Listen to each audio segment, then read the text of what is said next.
Lab में बैठी रिया ने जैसे ही पीछे मुड़ के देखा तभी मैम कहती है, रिया इस मिक्सचर को सेपरेट करके दिखाओ। Okay ma'am. इस मिक्सचर में क्या है मैम? तुम्हारे इस मिक्सचर में इथेनॉल के अंदर वाटर मिक्स है। Okay ma'am. Riya simple distillation का एक सेटअप बनाती है। बर्नर ऑन हुआ और मिक्सचर बॉईल होना शुरू हो गया। मैम डोर से सब कुछ ऑब्जर्व कर रही थी। मिक्सचर के वेपर बने और कंडेंसर की तरफ बढ़ने लग जाते हैं। उसके बाद रिसीवर में भी लिक्विड कलेक्ट हो जाता है। रिया कहती है, मैम हो गया। नो रिया, ये आंसर सही नहीं है, मैम ने कहा। क्या मैम?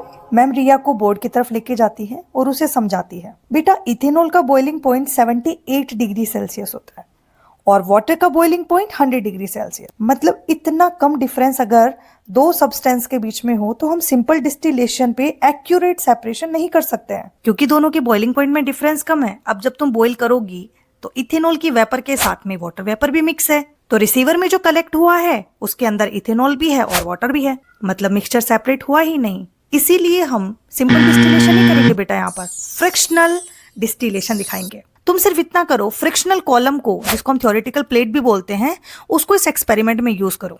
इस थ्योरेटिकल प्लेट के अंदर इवोपरेशन और कंडेंसेशन चलता रहता है। वाटर वेपर थोड़ी हैवी होती है जिस वजह से उसका कंडेंसेशन ज्यादा होगा, तो थ्योरेटिकल प्लेट के अंदर जो नीचे बनेगा वो वाटर की वेपर रहेगी और जो हायर लेवल तक जाएगी वो इथेनॉल की वेपर रहेगी। इथेनॉल की वेपर कंडेंसर से निकलेगी तो तुम्हें रिसीवर के अंदर इथेनॉल ही मिलेगा। इसका मतलब यह है, ये जो एक्स्ट्रा कॉलम तुमने ऐड किया है ना, वो बार बार सैंपल को प्योरीफाई करता है।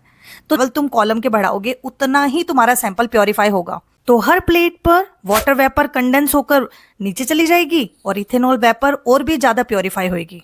रिया स्माइल करती है और कहती है, मुझे यहाँ पर फ्रिक्शनल डिस्टिलेशन यूज करना था। अब मैम रिया को विंडो के बाहर लेके जाती है और पूछती है, बेटा इस रिफाइनरी में क्रूड ऑयल को अलग अलग करने के लिए तुम कौन सा मेथड यूज करोगी? रिया कहती है, ma'am fractional distillation. Got it Riya, well done.